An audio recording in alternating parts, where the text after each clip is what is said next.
Total line up আমরা এখানে দাঁড়িয়ে পড়লাম। কত সুন্দর একটা ভিউ, সামনে সামনে পুরো পাহাড়ের রেঞ্জ। আমার টোটাল বাইকের সব লাইন আপ এখানে দাঁড়িয়ে পড়লাম। ওখানটা আমার বাইক।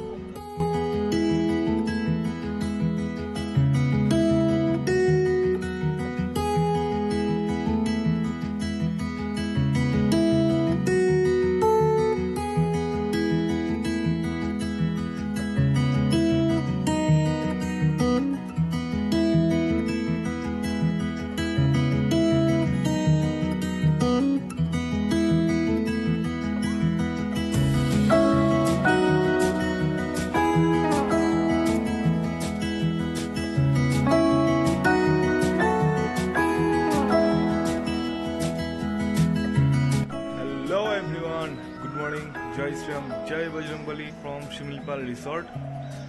আমাদের আজকে খুব ভোরবেলা, সকালবেলা ভোর 5টার সময় আমাদের এখান থেকে আজকে বেরিয়ে যাওয়ার প্ল্যান ছিল শিমলিপাল জঙ্গলের উদ্দেশ্যে, ফরেস্টের উদ্দেশ্যে। তো এখন বাজে ঘড়িতে 5:54, মানে অলরেডি আমরা 1 ঘন্টা লেট। আমি তো সবার আগে উঠে রেডি হয়ে গেছি, বাট যেহেতু আরও অনেকে রয়েছে তো সবাই এখন রেডি হতে পারেনি, তো সবার জন্য ওয়েট করছি। তো সবাই রেডি হয়ে গেলে আমরা এখান থেকে বেরিয়ে যাবো ফরেস্টের উদ্দেশ্যে।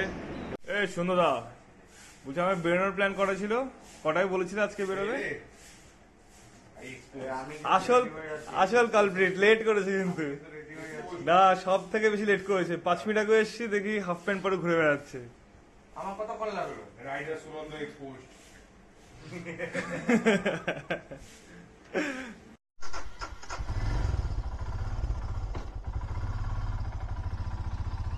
ঘুরতে বাজে এখন সকাল 7:30।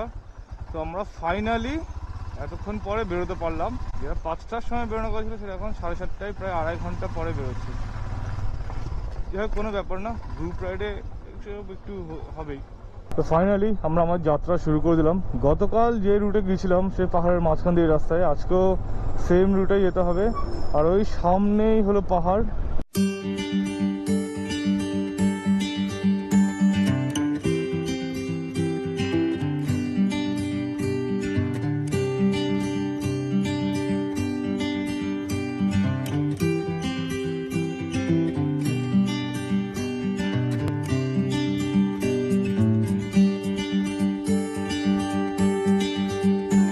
বেশ কিছুক্ষণ পাহাড়ি রাস্তায় চালানোর পরে আমরা আবার উঠে গেলাম হাইওয়েতে। জাস্ট কিছুক্ষণের জন্য এখানে 4 লেন রাস্তা ছিল, আবার কিন্তু 1 সিঙ্গেল লেন রাস্তা হয়ে গেছে। তবে বাঁদিকে অলরেডি রাস্তার কাজ চলছে, হয়তো খুব শীঘ্রই রাস্তা কমপ্লিট হয়ে যাবে। মাঝখানে জাস্ট 1/2 কিলোমিটার মধ্যে সিঙ্গেল লেন পেয়েছি, আবার আমরা 4 লেন রাস্তা পেয়ে গেছি। আর রাস্তার ঠিক বাঁদিকে দেখো কি সুন্দর একটা জঙ্গল, ঘন জঙ্গল। এই রোডটাই কিন্তু মুম্বাই হাইওয়ে, আর এই রোডটাই এখান থেকে আরও 42 কিলোমিটার পরে দেখাচ্ছে আমাদের ডেস্টিনেশন যোশীপুর। আমরা যোশীপুর দিয়ে শিমলিপাল ফরেস্টে ঢুকবো। আর চলো সেখানে গিয়ে কোথায় কোথায় ঘুরছি, কি কি অ্যাক্টিভিটি করছি আমরা সবই তোমাকে দেখাচ্ছি। আর ওই দেখো সামনে আবার আমরা পাহাড় দেখতে পেলাম। মানে পাহাড় দেখতে পেলেই না, পাহাড় দেখতে রাইড করে যে কী আনন্দ, কি মজা, এটা না তোমরা যারা পাহাড়ে রাইড করে একমাত্র তারাই বুঝতে পারবে। নাহলে এই আনন্দ ঠিক আমি ব্লগ করে মুখে বলে বোঝানো পসিবল না। ওয়াও, ওইদিকে ভিউটা একবার দেখো, পুরো কত পাহাড়ের সম্মেলন এখানে। সব বাদিকে ধাপে ধাপে পাহাড় উঠে গেছে। তবে সকাল থেকে একটাই বিরক্তিকর লাগছে যে আজকে কোনো রোদ নেই, পুরো মেঘলা। মেঘলাতে একটা সুবিধা কি, অতটা গরম লাগছে না, কিন্তু রোদ থাকলে কি হয় এই ভিউগুলো দেখতে আরও ভালো লাগে, আরও কালারফুল হয় ভিউগুলো। তার উপরে কি হয়, মানে ভয়টা থাকে না। এখন ভয় লাগছে যে কখন বৃষ্টি না চলে আসে, কারণ বৃষ্টি আসলে তো পুরো রাইড নষ্ট হয়ে যায়। সামনে দেখো রাস্তাটা অনেকটা লম্বা দেখা যাচ্ছে, হালকা একটা ঢেউ ঢেউ খেলে খেলে পুরো মনে হচ্ছে পাহাড়ের দিকে এগিয়ে যাচ্ছে। আর আমার বাদিকেও পাহাড়, সামনেও কুয়াশার পেছন দিয়ে হালকা হালকা পাহাড় দেখা যাচ্ছে। ভিউটা কি দুর্দান্ত লাগছে না? আর যদি এদের রোদ থাকতো আরও দুর্ধর্ষ লাগতো ভিউটা। এখন যদি মেঘলা হয়ে আছে। উড়িষ্যাতে একটা জিনিস খেয়াল করলাম, এখানকার যত মাইলস্টোন আছে বা যত নেম প্লেট আছে, তো ম্যাক্সিমাম কিন্তু এখানে উড়িয়া ভাষাতে লেখা। আমাদের পশ্চিমবঙ্গে যেরকম ম্যাক্সিমামই সব ইংলিশে লেখা, কিন্তু এখানে ম্যাক্সিমাম দেখলাম উড়িয়া ভাষায় লেখা। বিশেষ করে বাসের মধ্যে বাসের লেখাগুলো তো পুরোপুরি উড়িয়া ভাষায় লেখা, সেরকম কিচ্ছু বোঝা যাচ্ছে না। একটা বাসও দেখলাম না ইংলিশে লেখা। তো একটা জিনিস ভালো লাগলো যে ওরা ওদের মাতৃভাষা নিয়ে কিন্তু আমাদের থেকে আরও একটু বেশি কনসার্ন। ওরা যদিও প্রবলেম হচ্ছে এটা ঠিক, কিন্তু ওরা ওদের মাতৃভাষা নিয়ে কনসার্ন, যেটা আমাদের পশ্চিমবঙ্গে অতটা দেখা যায় না। একদিকে পাহাড় আর একদিকে জঙ্গল, কি কম্বিনেশন।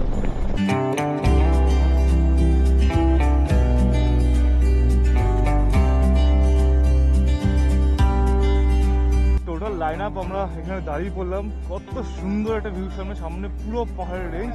আমার টোটাল বাইকের সব লাইন আপ এখানে দাঁড়িয়ে পড়লাম, ওখানটা আমার বাইক। এই জায়গাটা এত সুন্দর লাগলো, তো আমরা এখানে ফটোশ্যুট করতে করতে মোটামুটি আধ ঘন্টা 45 মিনিট ছেড়ে দিয়েছি। প্রচুর ফটোশ্যুট করেছি, বেশ কিছু থাম্বনেলও তুলেছি।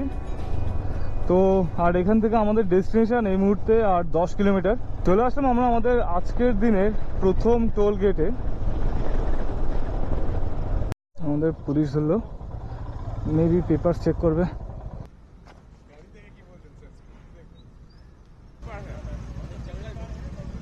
वो जंगल सफारी करेंगे हम एक्चुअली। सफारी सफारी जंगल सफारी। जसीपुर जाइए, वहाँ ऑफिस है, एक्चुअली पुलिश আমাদের দেখে কোনো কিন্তু পেপার চেক করার জন্য আমাদের দাঁড় করেনি। তো পুলিশ আমাদের এতগুলো বাইক দেখে একটু খুব কিউরিয়াস হয়েছিল। তো তারপর আমরা জিজ্ঞাসা করছিল কোত্থেকে আসে না আসে। যখন আমরা বললাম যে আমরা কলকাতা থেকে আসছি, তখন বেশ পুলিশ একটু কিউরিয়াস হলো। বলছে বাবা আপনারা এত দূর থেকে আসছেন? তো ওখানকার পুলিশ অফিসার আমাদের চিয়ার আপ করলো, খুব উৎসাহ দিল আমাদেরকে। আর আমরাও বলছিলাম রুটটা, শিমলিপালের ব্যাপারে আমরা জিজ্ঞেস করছিলাম যে কী করে যেতে হবে, কী করে পারমিশন নিতে হবে। তো সেই ব্যাপারেও আমাদের হেল্প করছিল, ইনফরমেশন দিচ্ছিল আমাদেরকে। আই এম খাইডি, আর এই হলো শিমলিপালের এন্ট্রি পারমিট অফিস। তো এইখানে আমরা আমাদের সব বাইকগুলো পার্কিং দিয়ে আমরা এখন ভেতরে যাব। ভেতরে কী করে এন্ট্রি পারমিট দিতে হবে, কী সিচুয়েশান বা কী প্রসেসিং, সবই তোমাকে এক করে দেখাচ্ছি আমরা। তো এইখানে কিন্তু পারমিটের অল ডিটেলস, কিসের পারমিটে কত প্রাইস সব লেখা আছে। তোমরা এই জায়গাটা পজ করে দেখে নিতে পারো। সবার ব্রেকফাস্ট একাই খাচ্ছ নাকি?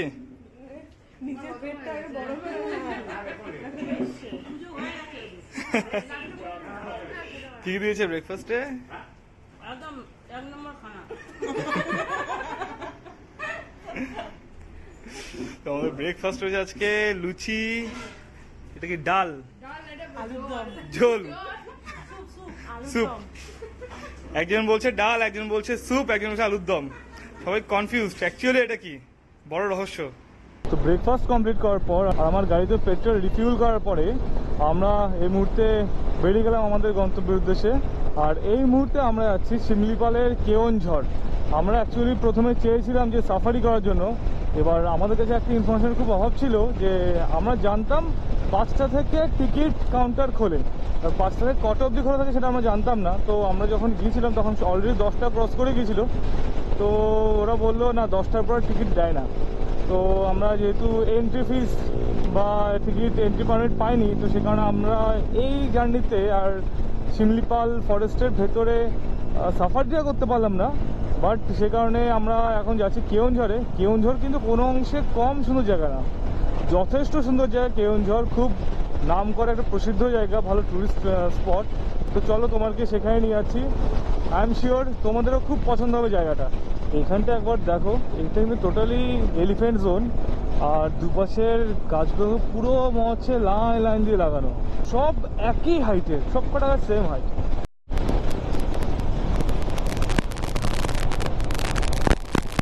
আমরা এই মুহূর্তে রয়েছি কেওনঝড় থেকে মোটামুটি 10 কি 11 কিলোমিটার দূরে। আর এখানে তো যেদিকে আছে সেদিকেই সুন্দর ভিউ, চারিদিকে পাহাড় জঙ্গল, বিশেষ করে জঙ্গল এত সুন্দর না, কোথায় ছেড়ে কোথায় ভিডিও করে বুঝতে পারছি না। আমার ইচ্ছে হচ্ছে কি পুরো রাস্তাটাই ভিডিও করি, বাট সেটা তো পসিবল না, কারণ ব্লগ অনেক বড় হয়ে যাবে। আমরা যখন আমাদের গন্তব্যের থেকে মাত্র আর 9 কিলোমিটার দূরে, তখনই আমাদের কাকিমার স্কুটির টায়ার গেছে পাঞ্চার হয়ে। তো লাকিলি আমরা কাছাকাছি টায়ার পাঞ্চার রিপেয়ারের সব পেয়ে গেছি। তো এখন এখানে টায়ার পাঞ্চার রিপেয়ার হবে, তারপরে আমরা আমাদের গন্তব্যের দিকে আবার এগিয়ে যাব। লিক সারাই করতে এসে এই দিকে এখানে একটা খাটিয়া পড়ে আছে, আর কি খাটিয়ার মধ্যে নিজেকে এলিয়ে দিলাম। আর ওই যে আমার বাইক, এই আমাদের স্কুটি রিপেয়ার হয়ে গেছে, আর আমি এই ফাঁকে খাটিয়ায় গা এলিয়ে একটু রেস্ট নিয়ে নিচ্ছি। স্কুটির লিক রিপেয়ার করার পর আমরা আবারও শুরু করে দিলাম আমাদের রাইড। হঠাৎ পাহাড়ের অপূর্ব দৃশ্য দেখে আমি তো আমার মুখের ভাষা হারিয়ে ফেলি। মাথার ওপর সুনীল আকাশ আর নিচে সুবিশাল পাহাড়ের রেঞ্জ। পাহাড়ের এই অপরূপ সৌন্দর্য উপভোগ করতে আমরা এসে দাঁড়ালাম রাস্তার ধারে, আর দু চোখ ভরে পাহাড়ের অপরূপ সৌন্দর্য উপভোগ করতে থাকলাম।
তো মেইন রোড থেকে আমরা এই বাঁদিকে নিয়ে নিলাম, যাটার নাম হলো সানা ঘাগরা ওয়াটারফল।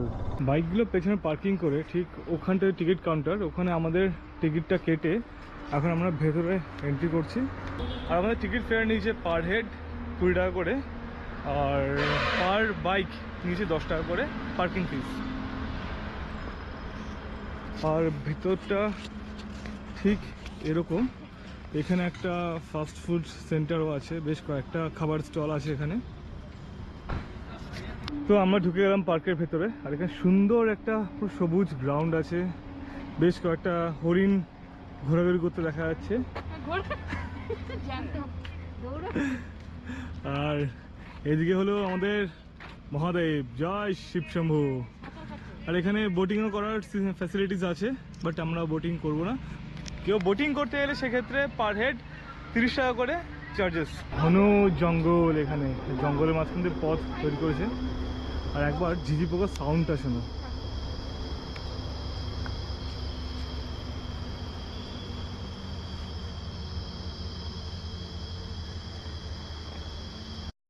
তো জঙ্গলে ঘুরতে ঘুরতে হঠাৎ আমাদের দেখা হয়ে গেল এক চিতাবাঘের সঙ্গে। তারপরে বুঝতে পারলাম না, এটা তো পুতুল।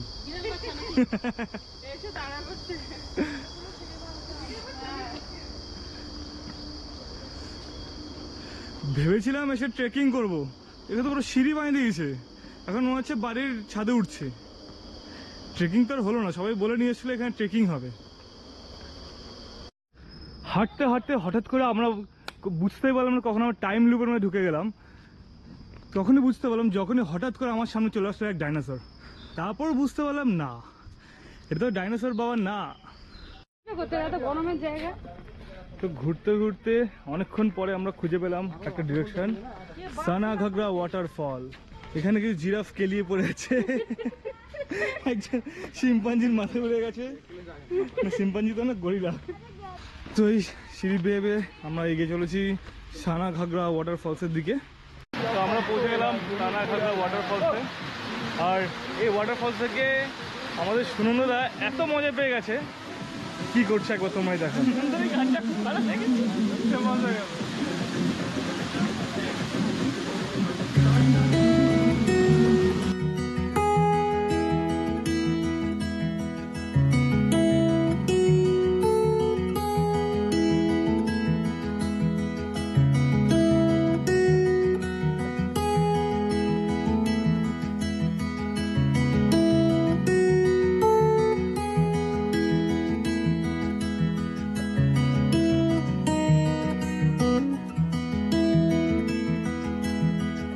তবে যেটাই হোক, আমরা এত দূর থেকে আসলাম, সেই সুদূর কলকাতা থেকে, একদম খালি হাতে ফিরতে হলো না আমাদের, কিছু হলেও অ্যাটলিস্ট দেখে গেলাম।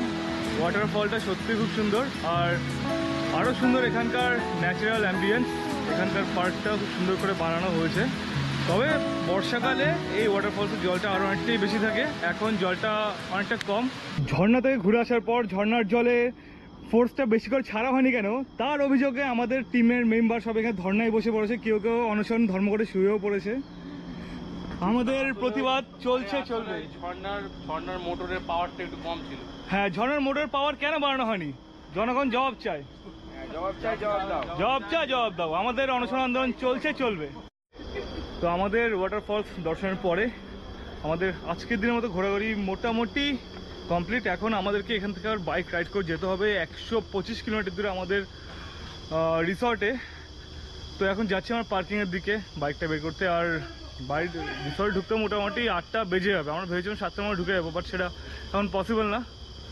যাই হোক, একেবারে বাইকে গিয়ে তোমার সাথে কথা হচ্ছে। ওই ফলসের ভেতর প্রচুর আনন্দ, ইয়ার্কি ফাজলামি সব করার পরে আমরা এখন বেরিয়েছি ওই ফলস বা এই পার্কের থেকে। আর এখন আমাদের ডেস্টিনেশন হলো ডাইরেক্ট আমাদের হোটেল। এখান থেকে একবার নিচের ভিউটা একবার দেখো, কি সুন্দর একটা ল্যান্ডস্কেপ আসছে এইদিকে। এটাই হলো লাস্ট পাহাড়। এই পাহাড়ের পরে কিন্তু আবার আমরা ধীরে ধীরে নেমে আছি সমতলের দিকে। কিন্তু বিকেলের ভিউটা কিন্তু দুর্ধর্ষ লাগছে। আর ওদিকের পাহাড়ের শেপটা একবার দেখো, পুরো মনে হচ্ছে ওপরটা না কেউ কেটে দিয়েছে, পুরো টেবিলের মতো শেপ। দেখো এইভাবে সোজা উঠে উপরে গিয়ে প্লেন হয়ে গেছে পাহাড়টা। এই যে ট্যাঙ্কটা তোমরা দেখতে পাচ্ছ, এই ট্যাঙ্কে দেখো ওদিকে সিঁড়িটা দেখো, পুরো বাইরে আলাদা করে সাপের মধ্যে পেঁচিয়ে পেঁচিয়ে সিঁড়ি বানিয়েছে। তো আমরা উঠে পড়লাম আবার ন্যাশনাল হাইওয়েতে। আর ন্যাশনাল হাইওয়েতে উঠে এখান থেকে আমাদের নিতে হবে ডান দিক টার্ন। ওইদিকে সূর্যটাকে একবার দেখো, মনে হচ্ছে ওপর থেকে যেন এলিয়েন নামছে, কি দারুণ লাগছে ওখান থেকে। ঘড়িতে বাজে এখন 6টা 6। আর আমরা মাত্র 25 কিলোমিটার এগোলাম আমাদের জার্নি শুরু করার পর থেকে। আর রাস্তাটা দেখো কি সুন্দরভাবে এঁকে বেঁকে গেছে। প্রবলেম হবে একটু পরেই আবার সন্ধ্যা হয়ে যাবে। আর যেটা আমরা সন্ধ্যের সময়তে রাইডটা করতে চাইছি না, অ্যাভয়েড করতে চাইছি, বাট আজকেও আমাদের সন্ধ্যের সময় রাইড করতে হবে। কারণ ডিস্টেন্স আমাদের হোটেলের 120 কিলোমিটার। চলে আসলাম আমরা টোল প্লাজাতে, কিন্তু কোন টোল প্লাজা কি নাম তা আমি বলতে পারছি না। ওইখানে টোল প্লাজার নাম লেখা আছে। যদি তোমাদের মধ্যে কেউ উড়িয়া ভাষা জেনে থাকো তাহলে এই টোল প্লাজা এই নামটা পড়ে আমাকে টোল প্লাজার নামটা কমেন্টস করে জানাও। এই পাহাড়গুলো দেখো পুরো রকি এরিয়া। তো পুরুলিয়ার যে পাহাড়গুলো হয় না, পুরো সেম টু সেম পুরুলিয়ার পাহাড়ের মতো রকি এরিয়া। বিকেলবেলা এই গ্রাম্য রাস্তা দিয়ে রাইড করতে যে কি মজা। এই ফিলগুলো না যখন বাড়ি পৌঁছে যাবো তারপরে এই সিনারিগুলো মিস করবো, যে দুপাশে এত সুন্দর সবুজ মাঠ, তার মাঝখান দিয়ে 4 লেন হাইওয়ে। আর তখনই আমি এই বিকেলের পরিবেশকে উপভোগ করতে করতে, গ্রাম্য পরিবেশ উপভোগ করতে করতে স্মুথ টারম্যাক রাস্তাতে 80+ গাড়ি চালিয়ে যাচ্ছি। এগুলো বাড়ি ফেরার পরে এগুলো খুব মিস করি ওগুলো। আর সত্যি এই যে আমি এবার যে গ্রুপ রাইড করলাম, গ্রুপ রাইডের মজা আলাদা, সোলো রাইডের মজা আলাদা। সোলো রাইডে ডেফিনেটলি যথেষ্ট মজা আছে, গ্রুপ রাইডেও খুবই মজা আছে, দুজনকে কম্পেয়ার করা যাবে না। তবে এবার আমি খুব এনজয় করেছি, কারণ সোলো গ্রুপ রাইডে আসলে কি সবার সাথে সাথে কথাবার্তা বলে আড্ডা মারা, ইয়ার্কি ফাজলামি মজা করা সব করতে করতে রাইড করতে পারছি। মানে যেরকম রাইডটাও হচ্ছে ঠিক তেমনই এনজয়মেন্টও হচ্ছে। আর আমার তো রাইডের মধ্যে আমার সব থেকে বেশি ইন্সপিরেশন লাগছে আমাদের সামনের আন্টিকে। আন্টি স্কুটি নিয়ে লিটারালি এতটা রাইড করছে আর এত সুন্দর রাইড করছে কল্পনার বাইরে। আন্টি হলো অ্যাক্টিভা, স্কুটি অ্যাক্টিভা, উনি 80+ রাইড করছে আমাদের সাথে। আর আমাদের তো ভালো ভারী বাইক আছে আমাদের, হায়ার সিসি, উনি এই স্কুটি নিয়ে 80+ রাইড করছে। এবার ভাবা যায়। তাও ওনাকে আমি মাঝে মাঝে জিজ্ঞেস করছি, আন্টি কেমন লাগছে, কষ্ট হচ্ছে কিনা? বলে না, কোনো কষ্ট নেই, আবার রাইড করতে পারবো, কোনো ব্যাপার না। আর আমরা সকাল থেকে এখন তো যা রাইড করলাম, আর আজকে আমরা কলকাতা ফিরে যাবো। যদি আমি টোটালটাকে যোগ করি, আমাদের আজকের টোটাল রাইড 500 কিলোমিটার প্লাস হয়ে যাচ্ছে, মানে কলকাতা থেকে শিলিগুড়ি যাওয়ার পথের সমান। তো সেই এতটা ডিস্টেন্স আন্টি কিন্তু প্রথমবার, আন্টি ফার্স্ট টাইম রাইডিংয়ে বেরিয়েছে। তো ফার্স্ট টাইম রাইডিংয়ে একদিনে 500 কিলোমিটার রাইড করা is not a matter of joke.